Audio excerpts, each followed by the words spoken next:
So what does operational transparency actually means in practice is I wanted to understand. So there are terminologies even like dashboard, logs. Who is watching all of this? How do you maintain that? What's your say on it? I know a little since again, a technical person and a legal person, so I think that has come in somewhere. So can you just give your views on it? So, I mean, I would just like to logically put it that where does the buck stop?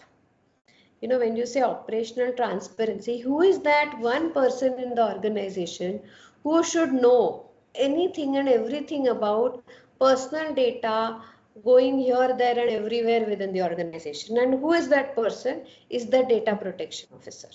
So, which means that person has a very large responsibility to have his eyes and ears in the organization spread out across all functions. So it brings me back to the concept of having a cross-functional committee.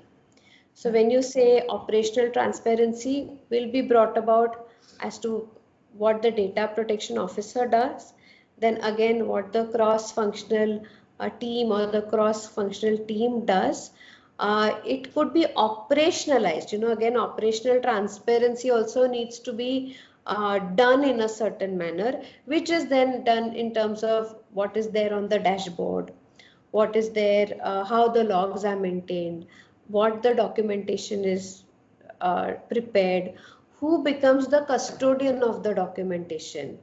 And all these teams need to have a certain mechanism in place to generate that documentation. I have seen in say real life scenarios that people do a lot of things, but people don't document it. And people also feel, no, but I've done it. Okay, I've not written about it.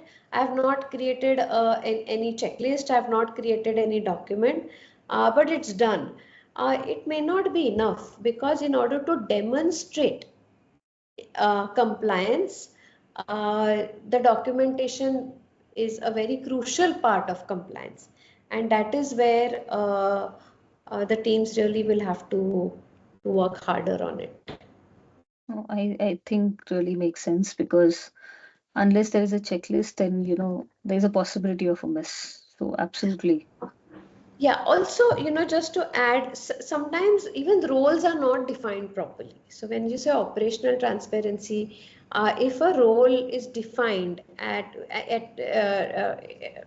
different levels, exactly what does the IT team do? What does the legal team do? What does the committee do? How does the DPO look at all this? Where does this documentation go? Who has access to the documentation? Who can read it? Who can modify it? All that really will go a long way to decide this. Because Yeah. operational transparency is also about readiness of compliance, to show readiness. The True. moment the data protection board asks for something, our documents are not going to get created at that time. The documents are going Absolutely. to get created while we do the work, and not when we face a query from a regulator.